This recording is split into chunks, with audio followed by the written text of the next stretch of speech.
Hello friends and welcome to the Reddit Story Vault. Today's story comes from Backwoods Creepy, Twin Peaks in Mount Hood. About 3 years ago in September, my friend, I'll call her Agatha, and I drove up the southwestern base of Mount Hood to view planets with her new telescope. We often go to national forests for stargazing or night hikes. We are both experienced woods women. She's been a lifelong camper and I'm a wilderness survival guide. We've both spent long periods of time in the wilderness. Both of us have had bear encounters, cougar encounters, wolves, elk, moose, you name it. I've also had my fair share of strange encounters with other people in the forests, from stumbling upon occult rituals to people living off-grid, but those are all stories on their own. All of this is to say that neither of us spook easily and are very used to the diverse sights and sounds of the forests. Agatha had been to the spot we were heading to before. It's a dispersed campsite off a medium-use Forest Service road. We wanted to go to this particular spot, BC. We knew it was high enough elevation that we'd lose a lot of light pollution, but not so high we'd run into snow. It was a decent spot for stargazing with about a 150 feet diameter clearing that was mostly dirt and gravel. Though Agatha had been there before, I never had, and I wanted to drive a bit farther up the mountain to see if we could find a slightly less treed view. So we drove another few minutes up the road. Along the way, I spotted a tent about 60 feet off the right side of the road at what looked like another dispersed campsite. The odd thing was, there wasn't a vehicle parked at the site, just the tent. Another odd thing was was pretty cold to be camping in a standard 2 to 3 season cabin-style tent. Night temperatures that time of year at that elevation are around 30-40 F, and that night it was about 36. When I pointed it out to Agatha, she slowed down a bit to check it out. I was concerned maybe someone had left the tent, and if so, we would take it down and dispose of it properly. So she slowed to about 5 miles per hour, and I briefly shine a light toward the tent but not directly on it in case someone is in it and is asleep. In the 10 sec or so it took for us to slowly drive by, it looked like maybe the tent wasn't fully zipped up, and I could see through the mesh door. It also looked like it was improperly assembled. We didn't think much more about it, and kept driving. We said we'd check the tent out fully to determine if it's a dumped item on our way back down. We drive maybe another 1 to 2 minutes when the road narrows severely as it curves on an incline. We are both used to sudden changes like that. BC Forest Service roads are known to be wily. But for whatever reason, Agatha comes to a full stop before taking the curve and says, "I don't think we should go any further." I said, "Okay, well, why?" And she said, "I don't know. But I'm turning around and going to the spot we originally came here for." I was slightly concerned, BC. She sounded a bit upset, but I chalked it up to her just being excited to finally use her new telescope. She reversed about 50 feet and turned the truck around to head back to the clearing. As we approached the spot where the tent was, I took off my headlamp and handed it to Agatha so she could shine it out her window on the left side of the road toward the tent. The weird thing is, it seemed like it had moved 50 feet down the road. It just didn't seem like it was in the same spot as before.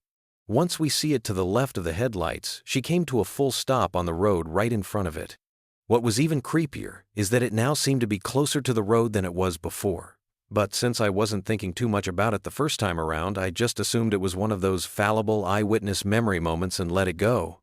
But I could only let that go for about 5 seconds. What came over Agatha, but she decided to shine the headlamp at full blast directly on the tent. I said, "Whoa, wait a minute, we still don't know if there might be someone sleeping in there." But as soon as I looked at the tent, I shut up. I stared at it for about 10 sec before I said, "WTF are we looking at? Is that a tent?" Agatha said, "Yeah, I think so. It's just upside down." I blinked my eyes a bunch, thinking maybe the cold air caused them to water and it was messing with my vision. I stared at it for another 5 sec, and I don't know how else to explain this, but it looked like I was staring at a Picasso painting of a cabin-style tent. Nothing was where it was supposed to be. I looked away for a few moments, thinking I should have brought my glasses, and I couldn't believe my night vision was suddenly so awful. At this point, I noticed a feeling of uneasiness creeping up on me, but I shrugged it off. I asked Agatha if she saw anyone in the tent. She took a few seconds to answer me and said, "Dude, to be perfectly honest, it kinda WTF I'm seeing, but yeah, I think I see someone's bare legs sticking up in the air." My heart went straight to my throat, and I immediately thought, oh no, someone is in fact inside, and they're either dead or dying of exposure. Agatha whispered, "WT finds that?" I looked toward the tent again, and for a split second, it almost looked like there were in fact someone's bare legs sticking up as if they were on a cot in the dead bug position with slightly bent knees. But this was through the mesh part of the tent door, so I couldn't make it out fully. I blinked my eyes a bit, BC. For whatever reason, this damn tent was hard to look at. And when I opened my eyes, in just that millisecond of blinking, the mesh door was closed and the legs are gone. This whole time, it still looked like a Picasso painting, and I started to get a headache. BC, it felt like my brain couldn't reconcile what I had seen, even though it was a seemingly ordinary object. It was so disjointed and out of proportion, and seemed to shift every time I blinked. Agatha stared at it, mumbling WTF every few seconds, when she suddenly shook her head, rolled up the window and said, "Let's just go. Someone is probably sleeping in it." I have no idea why she came to that conclusion, or why I went along with it aside from that was the only reasonable explanation at the time. We've both experienced out-of-the-ordinary things in the wilderness, so while this was definitely strange and caused us both to be on higher alert, we didn't panic and we rationalized the weirdness away. But of course that didn't last long. BC this night was determined to be strange. We left the tent, and whoever may or may not have been sleeping in it, and we pulled into the gravel clearing 5 minutes down the road. We both put on our headlamps and scoped the area for trash and critters. The first odd thing to happen at this area is that while we were at the edge of the clearing, Agatha almost fell to the ground on her face. What's weird about this is the fact that she's an avid outdoors woman. Lots of XB walking at night on and off trails with or without a light and not tripping or falling. About a min later, the same thing happens to me. As I walked from the edge of the clearing back to where we'd set up a tarp and blanket, I tripped and almost fell backwards. This happened to both of us about half a dozen times more, tripping over nothing and tripping over our own feet. It almost felt like the ground wasn't where it was supposed to be. Rationally, I could say everyone has off days, and in my case, I hadn't been there before, but she had, and she was familiar with the area. Plus, I routinely visit new places many times, and I don't recall ever tripping and stumbling like this outside of treacherous terrain or creek walking. So, make of that what you will. Again, we brush off the weirdness. And she goes about setting up her telescope. I lay down on the tarp while she tries to get Jupiter in view. She spent maybe 3 minutes setting up the telescope and about 30 minutes trying to lock in on Jupiter. Every time she gets it lined up in the scope and takes a moment to stand up straight, so all of 3 to 5 seconds, she bends down to the eyepiece again, and Jupiter is gone. That whole time I was laying on the ground on a tarp with a crocheted blanket draped over me, perfectly comfortable. I didn't notice just how comfortable I was until she asked me to come over and look through the scope to see if I could keep Jupiter in sight. As soon as I stood up, I noticed a temperature change from where I was laying down. It was suddenly way colder. Not like a wave of cold air. The air was still. It was like the temperature on the ground was 15 to 20 degrees warmer than the ambient temperature. I also couldn't keep a bead on Jupiter, and after another 5 minutes of trying, we gave up and laid down on the tarp for some stargazing. After chilling out for a few minutes in silence, I realized that Agatha didn't have a blanket, so I asked her if she would like to share mine. She said, "No thanks. I'm not cold." This was odd because she is one of those people who is always cold. So for her to decline a blanket was just another check for the list of anomalies of the night. I mentioned that to her, and that I noticed a change in temperature from about 12 inches off the ground. I wish I had thought to put my hand directly on the ground to feel if it was cold or not, but at the time none of this was registering as a red flag or something to pay much heed to. As I was staring up at the sky, which was perfectly clear, I noticed that it was split in two, running east to west. The best way I can describe it is that there was an invisible line demarcating half of the sky into a northern and southern section. The northern side was somehow lighter than the southern side. It almost looked like the north side was affected by light pollution, whereas the south was not. But it gets even stranger. As soon as I noticed the split sky phenomenon, I also noticed the stars on either side were twinkling at different rates. As soon as I noticed the stars, the split reversed. The south was now lighter and the north darker. I pointed this out to Agatha. She watched for a while and confirmed she saw the same thing happening. We chalked it up to some unknown natural phenomenon. I have yet to get a solid answer of how this happened. It wasn't a light pollution dome or a light dome of any kind because this demarcation was stark, not at all diffused or fuzzy. The sun had set at least an hour and a half earlier, so it wasn't a twilight wedge either. It also could not have been due to anti-crepuscular rays because we were facing west. I would love for a meteorologist to weigh in on this. Another 10 minutes passed. I was so comfortable I felt like I could fall asleep. In fact, I was starting to close my eyes when Agatha suddenly sat up and shook me. She said she saw a light coming from approximately where the Picasso tent was, through the tree line to the southwest.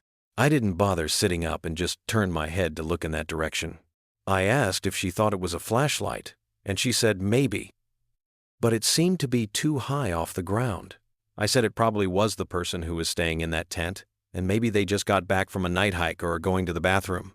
She agreed and laid back on the tarp again. Some time passed.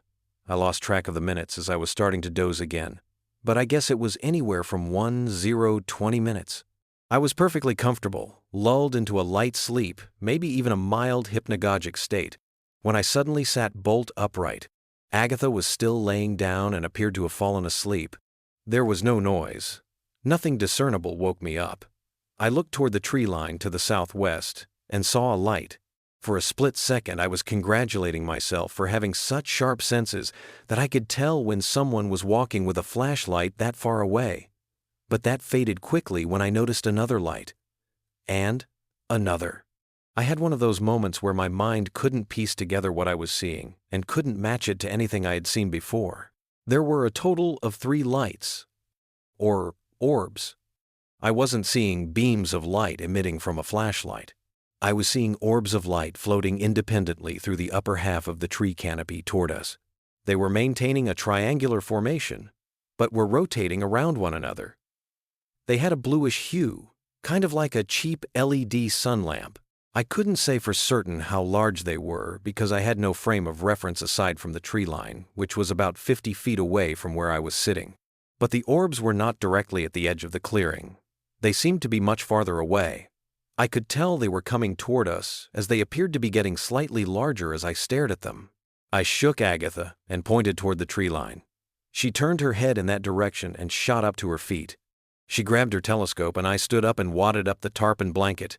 We threw everything in the bed of her truck without putting the telescope back in its case or anything and floored it out of there. I have never felt the kind of dread that I felt on the mountainside that night. I was in full fight-or-flight mode. To such a high degree, I felt like I wanted to run while in the truck. The panic was so awful that my breathing was erratic and my hands went numb for a few minutes. We didn't speak until we got fully out of the forest and onto Highway 26. Once we saw another car passing in the opposite direction, we both sighed with relief and started in with a bunch of WTFs. To this day, I don't have any answers. It was such a bizarre mishmash of innocuous occurrences. Each thing on its own was barely strange, but I can't help to think that the temperature change, the ground being wonky, the Picasso tent, and the split sky were somehow related to seeing the orbs. Then again, it's the brain's job to try to make sense of everything, even when there's nothing to make sense of. Our panicked reaction and shared sense of dread was also very strange, and out of character for both of us. It was a sudden, visceral reaction. It felt like there had to be something else at play to make us both react that way. Hopefully someone here has some insight on potential rational explanations. Otherwise, I guess it's aliens, LOL. Did you like it? Comment below. Want to hear more stories like this? Subscribe now and stay up to date on all the secrets of the Reddit Story Vault.